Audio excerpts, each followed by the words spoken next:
I've obviously had a lot more life experience than Harnaaz has. She's still really young and I've had a good 22 years, a head start from her. I think social media can be different for everyone else. For me, it's giving me a thick skin. For me, whoever says something bad to me, I know what I have to do. Ignore. Hi, this is Harnaaz Sandhu. And you're watching us on Mirchi Plus. Okay. Hi, this is Amina Sheikh here, and with me today I have two gorgeous ladies, welcoming both of them on Mirchi Plus. Both have been a part of the beauty pageantry world for such a long time. You started your journey, but she started since such a long time. So Lara, if you had to recollect your journey in a very small word, how would that be? It's been a fabulous journey, Amina. I mean, I can sit here today and confidently say, I promise you it's worth it. But I'm sure Harnaaz right now, with everything that she's going through, the amount of immense responsibility on her young shoulders, has many days when she's struggling through it as well. But we were just talking while the camera wasn't running about what an incredible opportunity this is. And I wish a lot more young women, would have the opportunity of living in a city like New York, being exposed to the kind of circumstances and people that you're exposed to when you win something like Miss Universe. It's just the best experience ever. And 22 years later, it's a little bit of it that you carry inside you for life. You never stop being. You can't ever take away the fact for me that I was the Miss Universe of the millennium. So. Lara, as we talk about your journey for that matter, you have been a contestant and now you're also a judge. So, the roles, it's a reversal role for you. Yes. What do you look into the girls out there when they bring out their talent out there? I think more than judging them, I've always enjoyed the role of being a mentor. And I think it's important for me, and what I've tried to impart to the girls, especially with when I've been mentoring the girls at Miss Diva, is and I've said this multiple times, that we're not looking for cookie cutter shapes, of women who are aping previous winners. They were winners in their own time. The world has moved forward. It's a different time that we're living in right now. We're looking at finding young women that are comfortable in their own skin, that have an individual thought process, that are not scared of voicing that need not necessarily toe the line and, say the right things all the time that people want to hear them say. So you're looking at women that are strong enough to have an opinion that might differ from a majority of people normally. And just be able to take on that mantle and kind of leave that legacy for young ladies that come after them as well. So I think more than judging a girl as to what is she sort of like, I think it's about empowering a woman to be able to think independently for herself, to be able to enjoy her individuality, to be able to celebrate herself. True. And I think that's the role that I've enjoyed the most. Harnaaz, we heard you loud, when you won the Miss Universe crown. Chak de fatte was your word, your victory word, I must say. If you had to recollect and relish one of those moments, throughout your journey, what would that be? Actually, I call it our victory, to be very honest. Because it's like you as an individual go there and represent yourself, but more than that, when the winner is announced, they call India, they don't call by your name. And through the whole process, there's so many things that I've learned. I've realized that this is what I can actually do and this is what exactly I don't want to do. And you meet people and you learn, you realize that they are open books.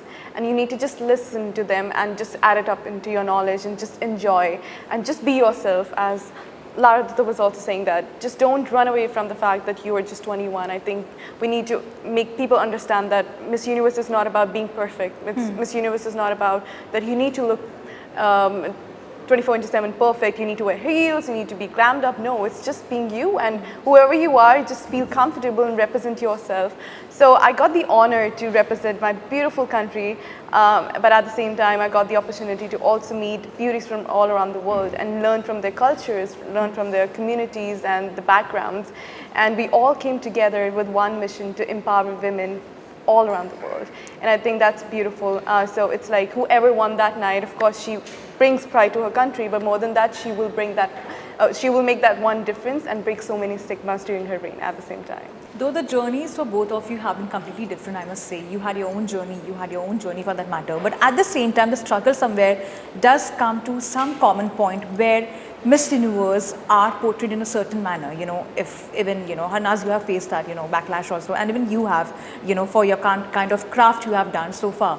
There is something where people keep on judging or, speculating, oh my God, no, how she's like this. And you have spoken about this, many a times, even, actresses for that matter, once they cross 35 and from 35 to 55, they are judged more often for the kind of appearance they have. And you have faced backlash on social media for that matter.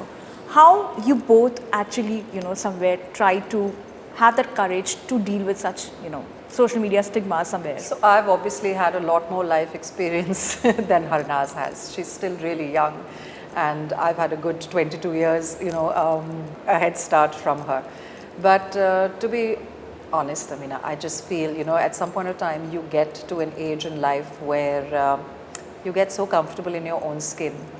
And things that used to bother you when you were much younger, people's opinions, people are going to have an opinion regardless of what you do or who you are.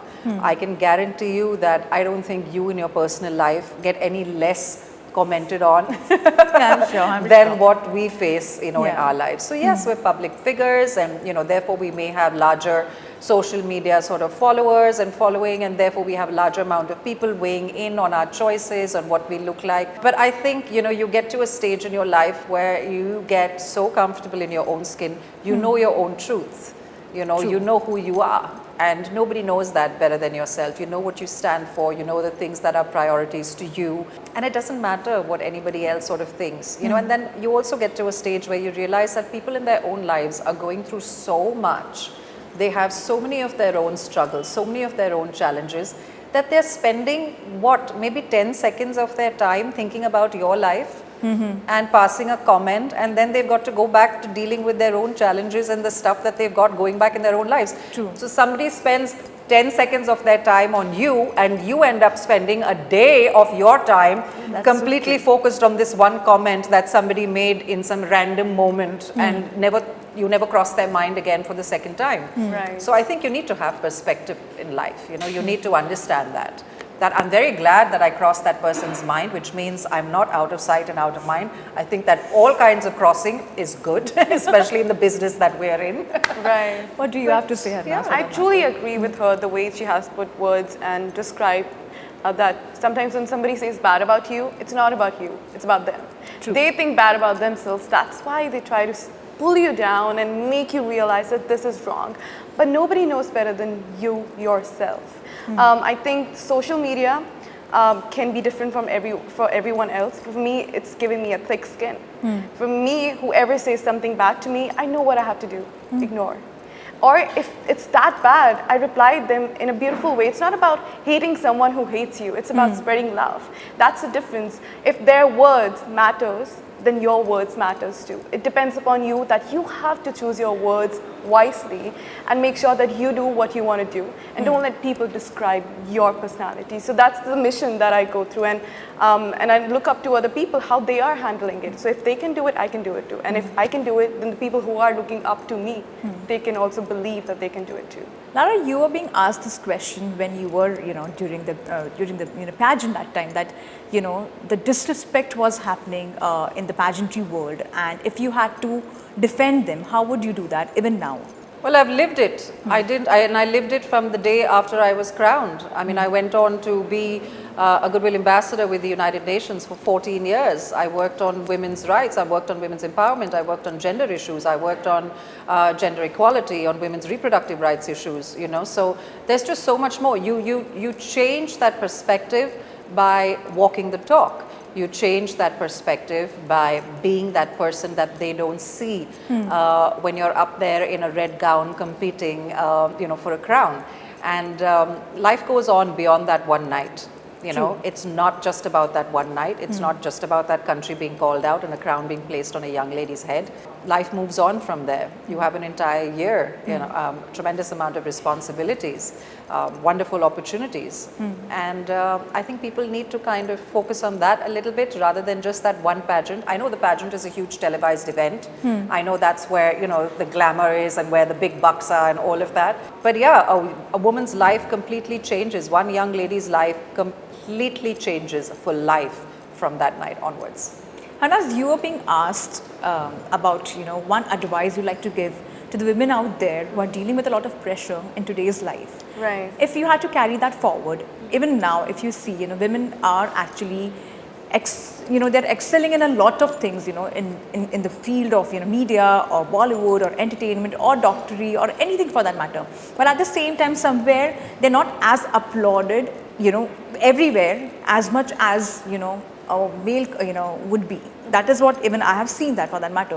What do you have to say about that? What do you feel that, why women often, are somewhere, treated as weaker section for that matter?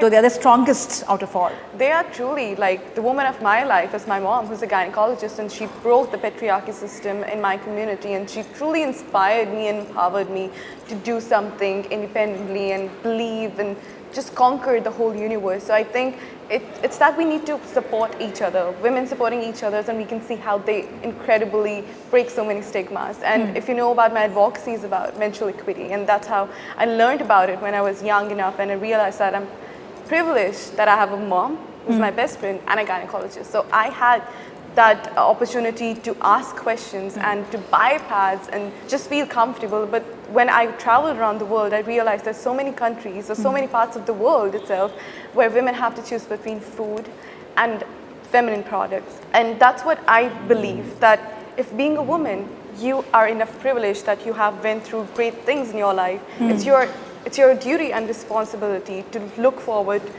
to the other part of the world, to other part of the women who are not given that opportunity or are not appreciated in that community. You need to support them. You need to make them feel comfortable. And we can see how women leaders, we can see how incredibly they have done things. So we need not to wait for someone to applaud for us. We need to applaud and have just that pat on our back and just realize we did it. You want to believe it or not, but that's the reality. We are stronger, and there's no competition. It's not about competing with anyone. It's just about just making them realize that if you can do it, I can do it too, and I just did it. So that's the reality. And as we speak about the loopholes, there is also the brighter side to see that, women now who are married and who are having child could be a part of the Miss Universe. How does that make both of you feel? Well, I think it's fantastic. I think it's a natural evolution, to something.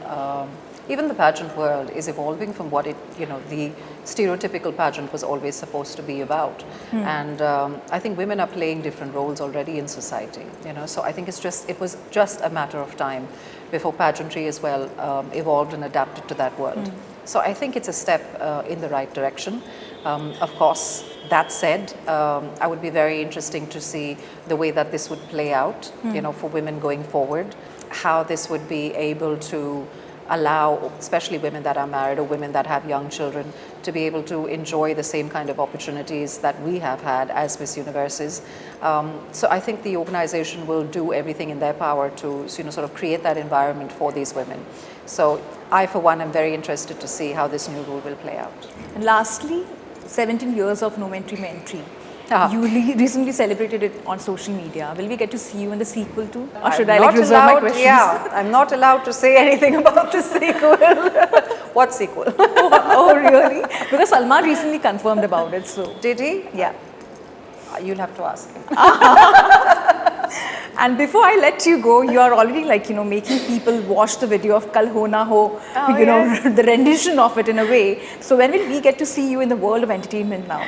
I'm really caught up in my duties and responsibilities, and there's several more months, and then I am really excited for the next chapter of my life.